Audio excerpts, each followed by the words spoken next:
Salut à toi, c'est Ilan, j'espère que tu vas bien. Nous sommes aujourd'hui le dimanche 26 décembre, Noël s'est très bien passé et nous allons continuer notre programme de formation gratuite, programme de formation sur le trading et nous attaquons aujourd'hui l'épisode numéro 6. Alors, je vais te présenter le sommaire et surtout te donner une information extrêmement importante. Si tu dois obtenir qu'une chose de cette vidéo, c'est cette information. Il faut savoir que lorsque tu vas trader sur un graphique, donc tu vas choisir un graphique 1 minute, un graphique 5 minutes, un graphique 15 minutes, il va falloir que tu respectes un timing sur la prise de position. Alors, un timing sur la durée de ta position. Je m'explique, je rentre très simplement dans le détail, mais on aura l'occasion de le voir juste après. Je trade par exemple sur le 1 minute, il est primordial que ma position dure un certain nombre de temps. Il est impossible de gagner sur du long terme si tu rentres sur un graphique 1 minute et que tu gardes ta position 4 jours. Sur le long terme, tu ne gagneras pas. Tu rentres sur le 1 minute, il va falloir que tu gardes ta position un certain nombre de temps. Mais ça ne doit pas excéder, je te le dirai juste après. Allez, on y va, c'est parti. Si vous avez à l'écran un graphique 1 minute, vous avez une succession de chandeliers japonais, des chandeliers japonais qui sont plutôt verts, on est plutôt dans une tendance haussière, mais ça, ce n'est pas important. Vous avez en bas ici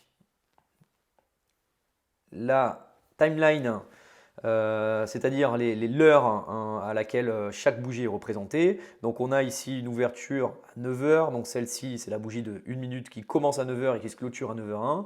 Et donc je vais essayer de vous expliquer un petit peu comment on peut rentrer sur un tel marché. Donc ça ouvre ici et au bout de 5 minutes, c'est-à-dire juste avant cette bougie-là, le cours est ici. Donc ça veut dire qu'en fait ces 5 bougies que vous avez là, ces 5 bougies, si on se met sur le graphique 5 minutes, on va avoir une bougie qui est à peu près comme ça. Voilà, une bougie comme ça, avec un petit point haut là et un point bas ici. Alors juste pour vous expliquer comment j'ai dessiné cette bougie 5 minutes, c'est très simple.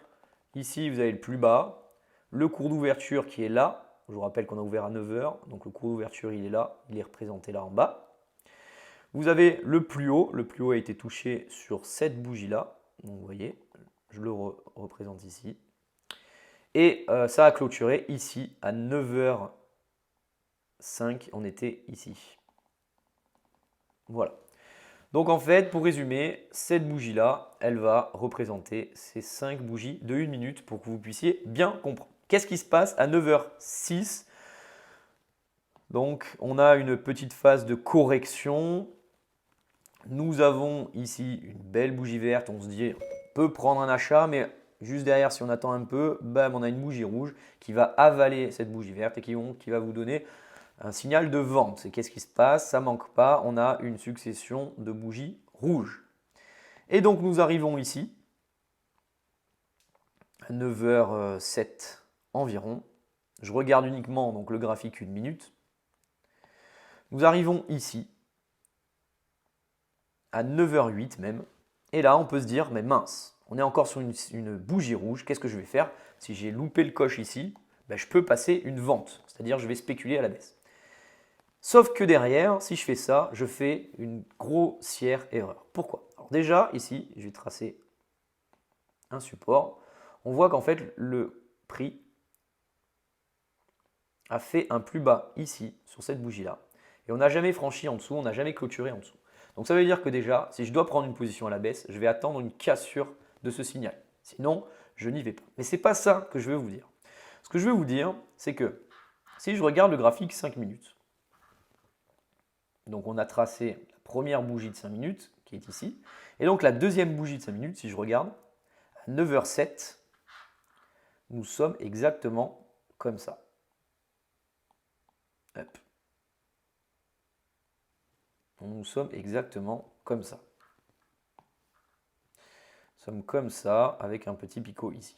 Et donc, si je regarde et que je récupère toutes les connaissances que j'ai eues sur l'analyse technique, quand je vois une figure comme ça, qu'est-ce que je fais? Je vends. Pourquoi? Parce que j'ai une grosse bougie verte qui va avaler une grosse bougie rouge, pardon, excusez-moi, qui va avaler une bougie verte. Et donc, c'est un signal de vente. Sauf que là, il est 9h08. Et qu'en fait, cette bougie-là, que vous voyez ici, elle n'est pas terminée. Et c'est l'information qu'il faut que vous reteniez. On ne prend pas une décision tant que la bougie n'est pas terminée. Et donc, on est sur le 5 minutes. On va attendre encore 2 minutes de plus pour savoir ce qui va se passer. Est-ce que, en effet, la bougie rouge va s'accentuer? Peut-être. Si elle s'accentue, on a donc la bougie rouge, elle peut finir peut-être comme ça. Vous voyez? Elle peut même casser le support que j'ai dessiné tout à l'heure. Et donc là, on a un signal encore plus fort. Mais je vais attendre ces 2 minutes là de temps qui vont me dire, voilà, là on est sûr, ça va casser. La bougie de 5 minutes, elle est terminée. On est sur un signal validé de retournement. Mais sinon, je n'y vais pas. Je vais attendre parce que on ne sait pas ce qui peut se passer. Vous savez, en 2 minutes, il peut se passer des choses incroyables. Je vais passer sur la slide suivante et vous allez voir ce qui s'est passé. Et je viens de charger les 3 bougies de 5 minutes qui vont représenter les 15 bougies du graphique 1 minute que vous avez à gauche.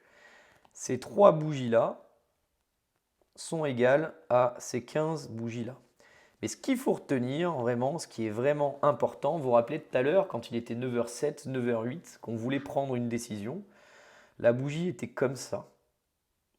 Vous voyez, cette bougie-là, elle était comme ça. Et donc là, on a un beau signal de vente. Et qu'est-ce qui s'est passé? En l'espace de 2 minutes, le marché s'est complètement retourné. Et on a fini, on a transformé une position qui était baissière, enfin une figure chartiste qui était baissière, c'est-à-dire que c'était un avalement baissier à 9h08. Si on regarde le graphique 5 minutes, on avait un avalement baissier. Sauf qu'à 9h10, nous n'avions plus un avalement baissier, mais nous avions un beau marteau qui va même englober la précédente bougie. Donc tout ça pour vous dire qu'en fait, il faut impérativement attendre la clôture des bougies pour pouvoir prendre une décision. C'est extrêmement, extrêmement, extrêmement important. Donc à ce stade, on peut se poser une question. Mais sur quel graphique vais-je prendre ma position? Est-ce que je vais plutôt choisir le graphique 1 minute? Est-ce que je vais plutôt choisir le graphique 5 minutes? Quel graphique je vais devoir voir pour pouvoir prendre la bonne décision? C'est ce que je vais t'expliquer juste maintenant. Donc tu l'as compris, la première chose à faire lorsque tu démarres une séance de trading, c'est d'ouvrir le graphique de l'actif que tu vas trader. Et donc la question que tu vas te poser, est-ce que je vais plutôt ouvrir le graphique journalier? Est-ce que je vais plutôt ouvrir le graphique 30 minutes? Est-ce que je vais plutôt ouvrir le graphique 1 minute? Alors ce qu'il faut faire, la première chose à faire, c'est déjà de choisir sa stratégie. Combien de temps je vais passer derrière mon écran? En fonction du temps que vous avez, en fonction du temps que vous passerez derrière votre écran, vous allez adapter votre stratégie. Alors il faut savoir que plus vous allez trader sur des graphiques qui sont avec des unités de temps importantes, exemple le graphique journalier, le graphique 4 heures, moins vous rencontrerez de faux signaux d'opportunité. Ça veut dire qu'en fait, les graphiques journaliers, les graphiques 4 heures sont beaucoup plus fiables que les graphiques 1 minute et les graphiques 5 minutes. Le problème, c'est que sur ces graphiques-là, il y a très peu d'opportunités. En fait, c'est ça le problème. Les volumes d'opportunités sur les unités de temps long sont faibles par rapport aux unités de temps courts. Ça veut dire quoi? Ça veut dire qu'en fait, sur les unités de temps courts, sur le graphique 1 minute, sur le graphique 5 minutes, vous allez avoir beaucoup plus d'opportunités. Et donc, ce qui est intéressant, et c'est pour ça que je trade essentiellement les graphiques courts, c'est qu'on va avoir beaucoup d'opportunités et on va pouvoir les sélectionner. C'est-à-dire qu'en fait, des opportunités, il y en a des bonnes, il y en a des moins bonnes, il y en a des excellentes, il y en a des merveilleuses. Et en fait, l'idée, c'est de se dire, il y a plus d'opportunités, il y a plus de faux signaux, certes, mais derrière, on va pouvoir sélectionner et prendre que les bonnes opportunités qui ont autant de chances de réussir, voire même peut-être parfois plus que des opportunités sur des unités de temps plus longs. Donc, pour résumer, ce qu'il faut retenir, c'est que le graphique sur lequel vous allez trader, il va décider de la durée de la position que vous allez prendre. Si vous prenez une position qui va durer 30 minutes parce que vous n'avez pas le temps, parce que vous avez d'autres projets, vous avez un autre travail, vous avez quelque chose d'autre à faire, donc du coup vous n'avez que 30 minutes. Si vous n'avez que 30 minutes tous les jours pour trader, vous ne pouvez pas trader sur le graphique journalier. Ce n'est pas possible. En tout cas, vous n'aurez pas de bons résultats. Donc si vous n'avez que 30 minutes, la seule chose que vous pouvez faire, c'est du scalping. Donc là, ce que je vais te proposer, c'est de rentrer dans le détail sur les durées de position en fonction du graphique que vous allez analyser. Nous arrivons donc à la dernière slide de cette vidéo. Vous allez même pouvoir réviser un petit peu sur les styles de trading. Donc il y a 3 styles de trading, je vous rappelle, le scalping, l'intraday et le swing trading. Et en fait, ces styles de trading vont dépendre de la durée de vos positions. Donc si on commence par le swing trading. Donc le swing trading, il va trader essentiellement sur les graphiques journaliers et sur les graphiques 4 heures. Le swing trading, lui, va conserver ses positions, dire en moyenne entre une semaine et un mois. Il ne va jamais excéder un mois. Au-delà, on est plus presque sur de l'investissement. Le swing trading, swing trader, lui, va essayer de trouver des opportunités sur le graphique journalier, sur le graphique 4 heures et va garder ses positions en moyenne entre une semaine et un mois.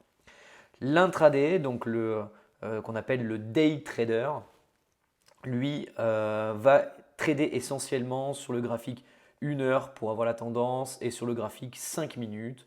En général, ces positions vont durer de 2 à 3 heures jusqu'à maximum une journée. Mais dans tous les cas, le day trader, lui, va clôturer sa position dans la journée. C'est-à-dire qu'il va prendre en général une position le matin qui va clôturer un peu plus tard dans la journée. Et s'il trade uniquement sur le graphique 5 minutes, le cycle moyen des positions est de 2 à 3 heures. Et enfin, le dernier style de trading, le style de trading que j'affectionne le plus.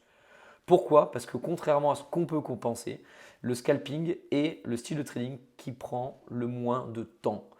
Avec des bonnes connaissances, une bonne expérience, vous pouvez trader les marchés financiers maximum 30 minutes par jour et avec une durée de trading de 30 minutes par jour, vous pouvez avoir vraiment des performances qui sont excellentes. Et par contre, la règle à retenir, c'est que les positions sont prises sur le graphique 1 minute et ne durent jamais plus d'une heure. Si on dépasse une heure, là, on n'est plus dans le scalping, on est plus dans l'intraday, on est plus dans le day trading. Et donc, on va plutôt regarder le graphique 5 minutes. Si on regarde le graphique 1 minute, il faut que la position soit très courte. Et voilà, toutes les bonnes choses ont une fin. Il est temps de nous quitter. J'espère que cette vidéo vous a plu. J'espère que vous serez très nombreux à la commenter. Posez-moi vos questions. Vraiment, c'est des choses que je n'ai pas dites, des choses qui n'étaient pas claires pour vous. N'hésitez pas à me poser vos questions dans la zone commentaire. Je serai vraiment très heureux d'y répondre. Et puis, je vous souhaite à tous une très bonne journée, un bon trading et je vous dis à bientôt. Bye les amis.